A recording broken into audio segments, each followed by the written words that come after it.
दुर्घटनाओं से बच सकते हैं, बड़े बड़े कष्टों से बच सकते हैं। मैंने उदाहरण आपको दिया।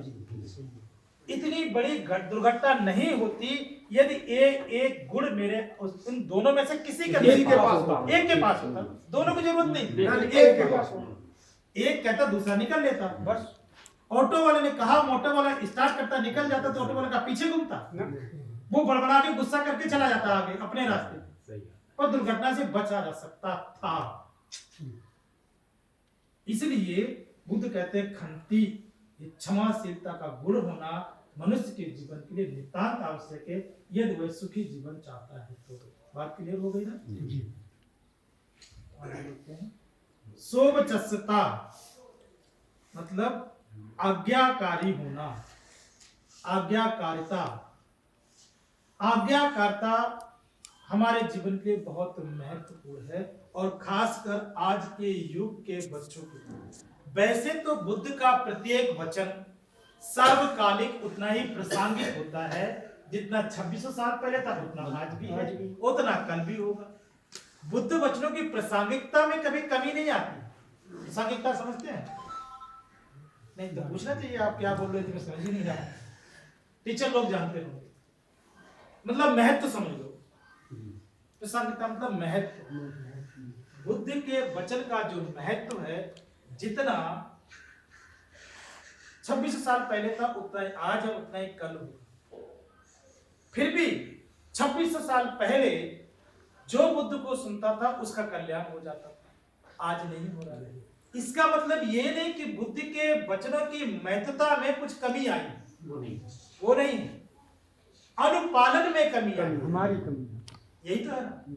जिस भाव से, जिस चेतना के साथ बुद्ध के समय में बुद्ध वचनों का लोग पालन करते थे, अभ्यास करते थे, उस चेतना के साथ, उस भाव के साथ आज नहीं कर रहे हैं। इसलिए मुझे लगता है कि जो परिणाम बुद्ध वचनों से उस जमाने में आते थे वो आज नहीं आ रहे, आज भी आ सकते हैं, यदि उसी चेतना के साथ, उसी महत्व के साथ कोई लोग अभ्यास करेंगे।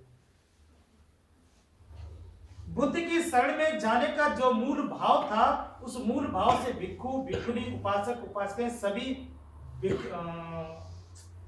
भटक गए।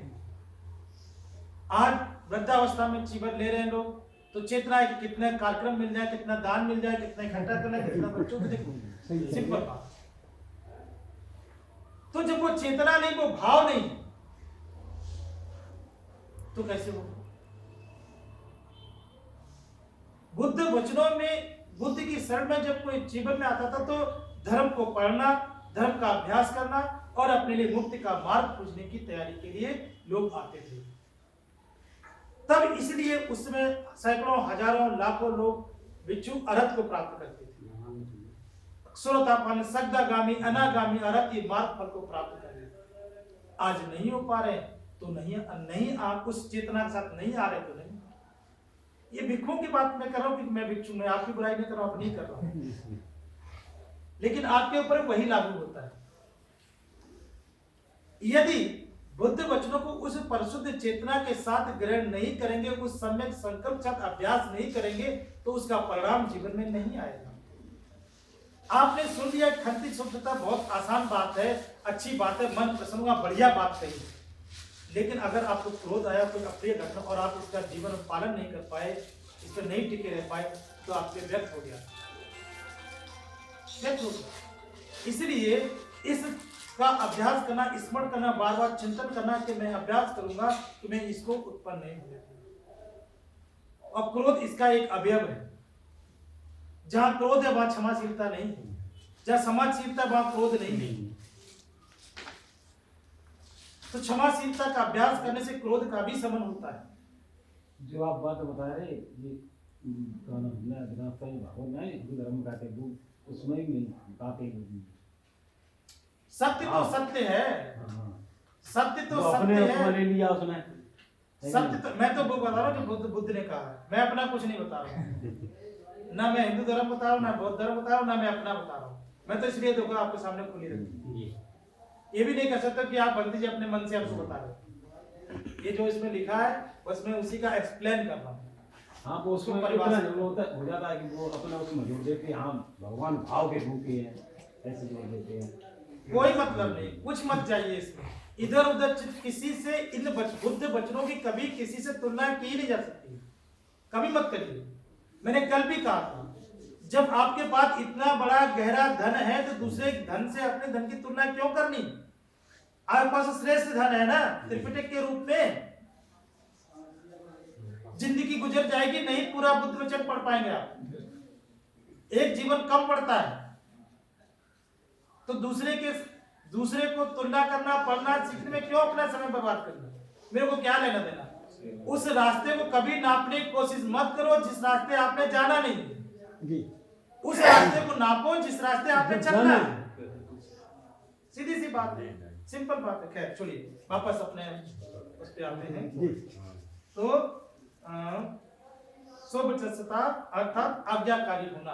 तो ये आज्ञाकारी होना मतलब जब हम किसी दूसरों के, अपने बुजुर्गों, आचार्यों, माता पिता, गुरुजनों के प्रति आज्ञाकारी होते हैं तो हम विभिन्न प्रकार के परेशानियों से, आने वाली दिक्कतों से बच जाते हैं। हम उतना काम करते हैं जितना मुझे विवेक, जितनी मुझे समझ है। लेकिन जो मेरा बुजुर्ग है, जो मेरा आचार्य है, आचार्य इसलिए है कि अभ्यास में, अनुभव में हमसे श्रेष्ठ है, तभी तो आचार्य है। माता पिता हमसे अनुभव में बड़े हैं, अनुभव तभी तो बड़े हैं। गुरुजन पढ़ाते जो मुझे, वो इसलिए गुरुजन है क्योंकि अनुभव हमसे ज्यादा उनको अनुभव है। जिस व्यक्ति को हमसे ज्यादा अनुभव है तो उसे अच्छे बुरे की पहचान, क्योंकि वो उस रास्ते से गुजर चुका है और मैं गुजर रहा हूं, उसे गुजर चुका तो वो जानता है कहां पे ब्रेकर है, कहां पे गड्ढे हैं, कहां पे क्या है। मुझे तो जाना है, मुझे तो नहीं पता। अब वो कहता है बेटा